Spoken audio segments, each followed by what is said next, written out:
your entire day in and out around horses, and you don't really know how to be around people at a certain point. So anyways, that was a performance that was showed Marty that I could do a lot with pretty minimal dialogue. And you met him on Zoom for the first time. I think you told me that a while ago. And tell me about first meeting him in person, and obviously Leonardo, because so much of this movie hinges on the believability of that connection. So tell us about that. Yeah, Leo just did such an unbelievably good job with such an impossible character. I mean, what was kind of cool, meeting Marty and Leo first on Zoom kind of maybe, I'd hoped anyways, would have taken a little bit of the starstruckedness out of our first meeting.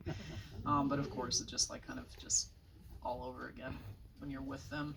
But what I was really struck by in person and in the meeting both times, there was such a fervent excitement to just get to work on both of their parts. And one of the things that was really fun about those first creative discoveries that you make together is while you're hatching and dreaming and kind of figuring out maybe what some of the dynamics are, doing some early rehearsals to nurse a few things out. Because Leo and I never had a proper chem read before I was cast. We had the one Zoom meeting. We never got into any of the dialogue, any of the That's quite scene scary work. for you, right? And I think for them too. Well, for Leo, Marty was pretty convinced that he had what he needed. Did you feel that confidence that it would work out?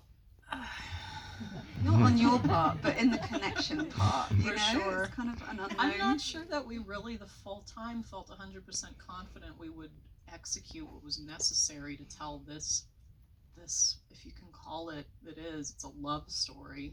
But it's, in our first meeting we talked about how the replacing the narrative with, extracting the focus on the FBI and the formation of the FBI, and focusing instead on this relationship kind of at the heart of it. There's a relationship, Ernest Molly relationship with Hale and Ernest. There's this inner familial thing. I think one of the first things that gave Marty great confidence that we would find something, or we would catch on to something, I guess. I had brought up that, they asked what I thought about that shift, that narrative shift, and they were pretty transparent. There were a lot of people, like in the, you don't think of anybody being higher up than Marty, but I mean, he has people he answers to too. Like talking about the skepticism maybe that this moody relationship drama was going to be a successful thing. And they kind of just asked what I thought about that. It's like, okay, first meeting, no pressure. But to me, it felt that the analogy of this betrayed trust and the betrayed trust of this unconditional love, and it felt like it was a really nice microcosm to explore the larger conversation of colonization, of just this continued history of colonizer and indigenous people entering into this trust relationship, and how one party just historically continues to erode the other one's sovereignty. So it was, I compared it to Graham Greene's The Quiet American, the love triangle in that being a really good analogy. In that meeting with Marty, yep. I remember you saying that really lit him up. Yeah, I think like he saw, or he heard the clue, or like, okay, yeah, this is workable. So yeah, when we did launch into work, I was, we all weren't fully, maybe not confident, but we weren't sure. We weren't exactly sure how we were going to pull this off. One thing that helped me a lot was in my language lessons, when I was first hearing Osage, I just wanted to hear it and hear it and hear it so I could start, extracting maybe some of the Blackfeet dialect or like cadence that I may have given. Can I just throw in there, to everyone that isn't aware, Lily did not have a word of Osage going into this and had to start from scratch, and male and female dialect slightly differed, especially at that time. Mm-hmm. And it's a very different, kind of phonetically very different language from Blackfeet. There were a lot of things that could have gone wrong, and you just tackled it head on, right? Thank you. Yes. I feel like the language work is where I found Molly the most. And when I first heard Osage, one of the first things I did after I got cast was I downloaded the language app so I could start hearing some of the phonetics. I could, because Blackfeet, the only indigenous language that I would have any sort of familiarity or fluency in, has a certain cadence, has certain phonetics, has like, we do a lot of, like that kind of movement with our language. Kind of a joke that we have, one of our tribes is Siksika, which means black feet, and we're always saying Siksika, just jokingly. But anyways, yeah, Osage. It's a rounder language for women's dialect. It's very high, very nasal. There's a lot of phonetics that almost sound Spanish, almost sound French, sound Lakota. It was very difficult, and I was so scared it was just going to be like this very stilted process. So when I was just with my first language teacher, Chris Cote, who's kind of helped me lay the foundation, he was just telling me stories in Osage the way he teaches his kids. Not his biological children, his students. He's a language revitalization teacher. And he would tell Osage stories all in Osage and then translate them into English. And then watching him be animated and expressive in the language really helped me pick up some of the early cadences that I needed to. So I could, I watched, just for fun, watched some of my early Osage language lessons over Zoom. I recorded them all so I could review them, and I sounded so bad early on. But when Chris was sharing these stories with me, he shared this Osage trickster story, which reminded me so much of our Blackfeet trickster. For Osage, it's Shomikasi, it's coyote. And then all of a sudden, when I started remembering these trickster stories I grew up with, it occurred to me that that's what the film is. It's a trickster narrative. And that's kind of who Ernest is. He's this trickster. Tricksters, our trickster and this Shomikasi, this coyote trickster that I was hearing in these stories, Osage have several, but Coyote's the one that's kind of the hedonistic, self-serving one. A lot of those stories, there's kind of PG versions of them and then like NC-17 versions of all of these. But, Chris was teaching me the ones that, you'd hear in kindergarten. And they're funny. Like, you are weirdly rooting for the trickster because it's their story. But you're also, as you're watching it, realizing they're acting really bad. Like they're only thinking about themselves. They're like taking advantage of everybody around them, but they're so funny. So when you're a kid, it's like you kind of weirdly find yourself rooting for them. But as you get older and as you think about it, and of course, like sharp kids will hear the lesson in it right away. They're teaching you how not to be. Have you told Marty that he inadvertently wrote a we parallel actually story? Joke about that because even in Q&As now, whenever the moniker or the genre Western comes up, Marty and I just look at each other. Oh my God, there it is again. I understand why it's easy to try and put this film in the Western genre. Marty, as a filmmaker, says Westerns are fantastic films. It's a genre I watch a lot, but it's not the kind of film that I make. I don't know how to make a Western. And, I would joke, like, I think you're doing something that's, like, so old it's new, Marty. To me, it felt incredible. Like a trickster noir. It feels sort of mystical that it came about that way, almost. Yeah, in a way, definitely. I think a lot of our stories, our indigenous stories, they're so human, and they're also so like non-human people human.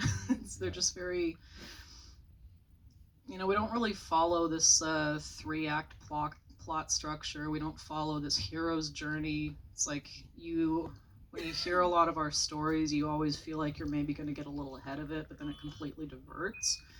And it's the way life works, like we filter and we process our stories later, and we assign acts to them, we assign significance to them in the remembrance of them, but in the actual steps and like the way things roll out, they kind of just keep continuing on, and one thing rolls into the next, and then it doesn't necessarily have to loop back around and revisit it.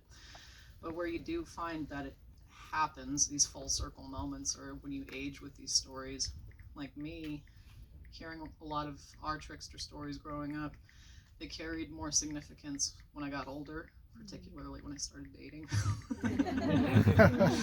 But then you kind of realize, oh, that was a cautionary tale. that was a lesson. I love that full circle moment. It's so great. Speaking of full circle moments, I spoke with you the morning that you got the Oscar nomination, and you had made sure that you were on the reservation of the Osage Nation in Oklahoma because you said it felt right to be there. Tell us about that experience being with the Osage that day. You had the premiere there too. Everybody was very excited, very moved. It was a very intense experience. And you also had connected with Molly's family in a very profound way. So talk about being a part of that situation, that remembrance, representing that history, and being among the Osage. I grew up in a community that is gorgeous. We're right by Glacier National Park, which is, Blackfeet territory. The park's a fairly new thing. 1912 it became a national park. So for a long time, films have come around.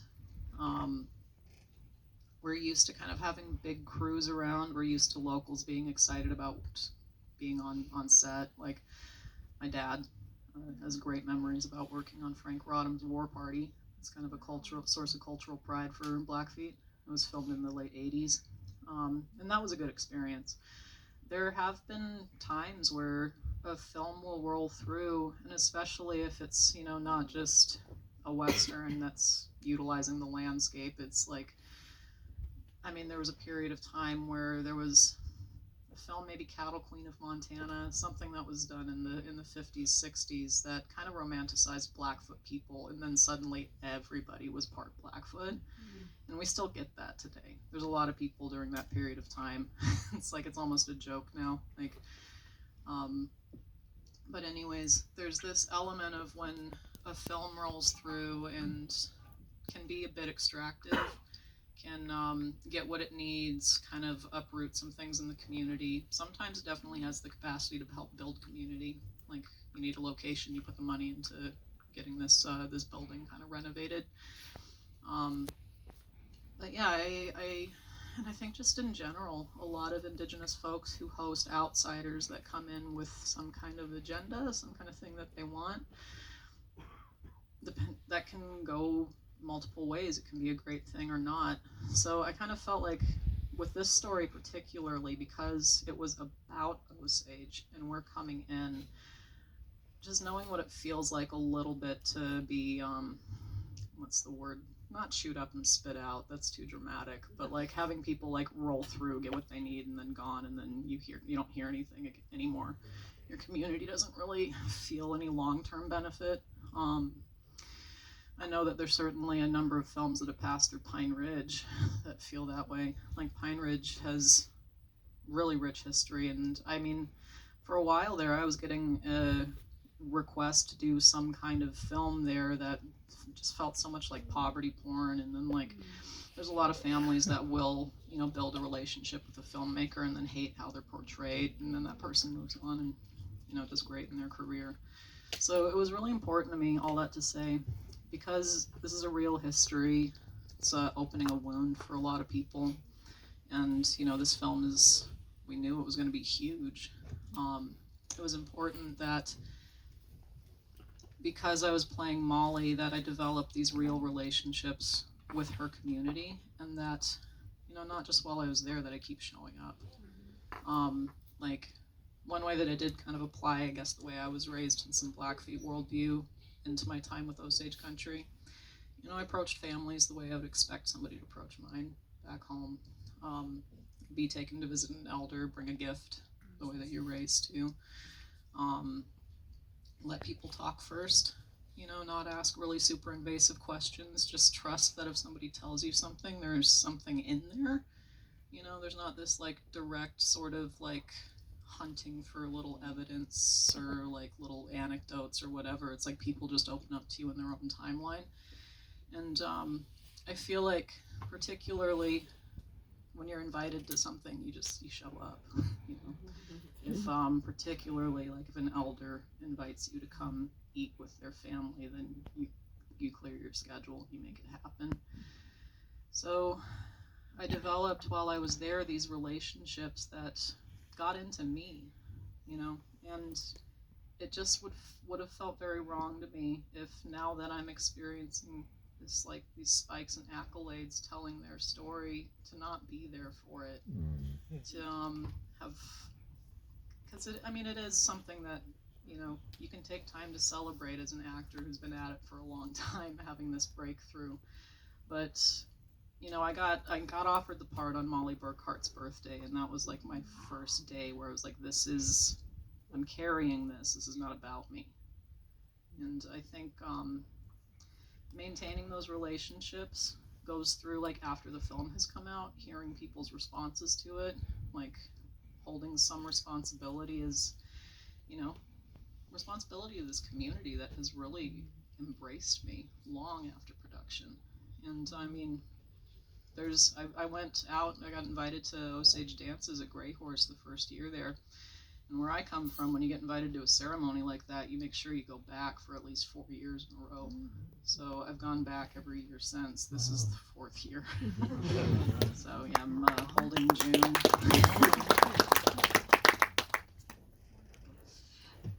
Could you maybe give us a little insight into the actual process of playing Molly and moments that I think were particularly challenging?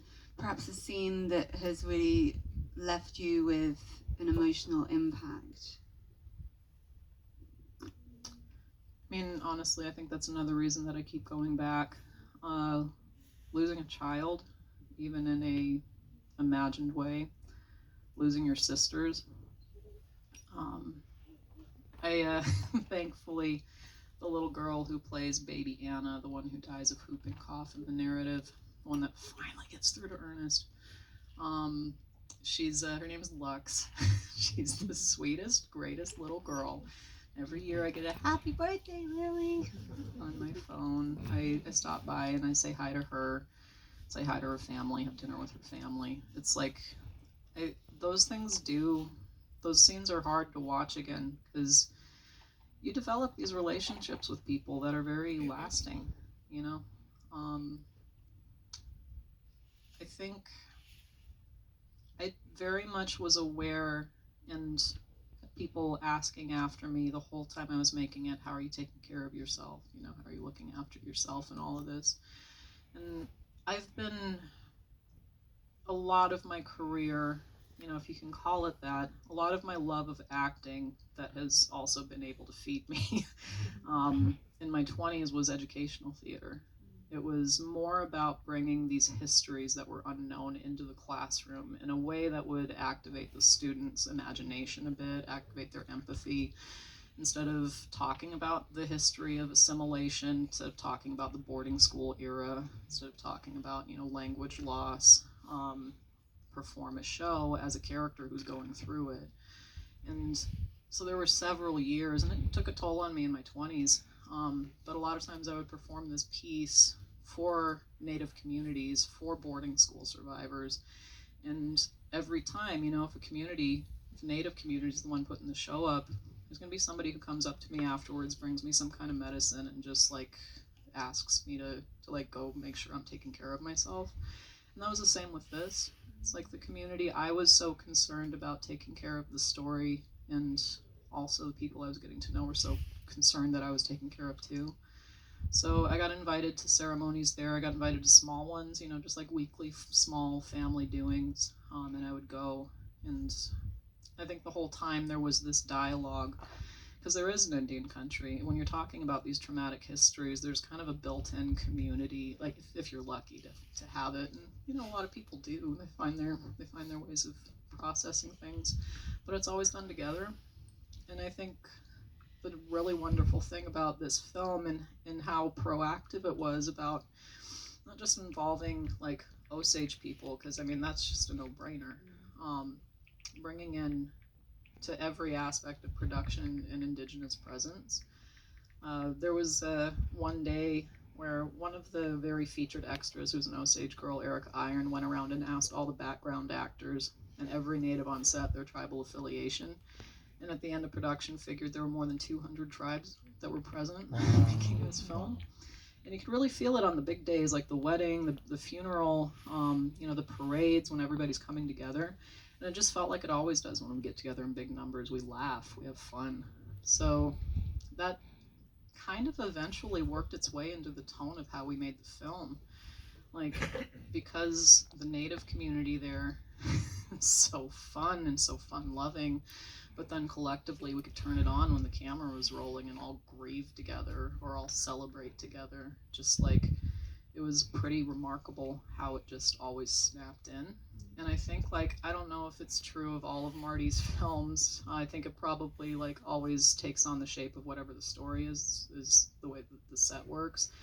But there was one point where Leo particularly pointed out how me and Janae, who plays Rita, when Lizzie Q is passing away, how we would just flip 180 between, like, intense grief and then just laughing. And how everybody else around us would be the same. You know, Tantu would lift her head up and say some little joke when she's supposed to be dead, and then we'd all bust out laughing. It was, Leo kind of leaned over to me in between takes. He's like, we gotta get more of this in the movie. Like, I know, I don't understand why that stoic Indian trope has got such a hold on how we're represented. This is what we're like. So, and I think that also just served a benefit when you're telling a story that's heavily traumatic. You know, where I grew up, there's a remembrance every year of the Baker's Massacre. And it was, same old story of the Indian Wars. Cavalry is out looking for one party and find another party. They're good enough. It's all women, children, elders. So every year we commemorate that. And there's real conversation with people who go out there with songs, like what do we do when we're there? What kind of ceremonies are we doing? What kind of songs are we going to sing? And the school of thought that kind of my circle tends to hold is those spirits don't want to hear mourning songs. You know, if they're still there, they don't want to be reminded that they've been traumatized. They want to hear us laughing. They want to hear us having a good time. So that's kind of, at some point, you kind of feel that world, because it's so there. It's so there. But you feel it talking back to you. Anybody who's been in big community doings like that will testify that there's some kind of shift that happens, even like supernaturally it feels sometimes. But yeah, when people were there and in a good mood and having a good time, things just worked. Just the set just plugged along and it worked.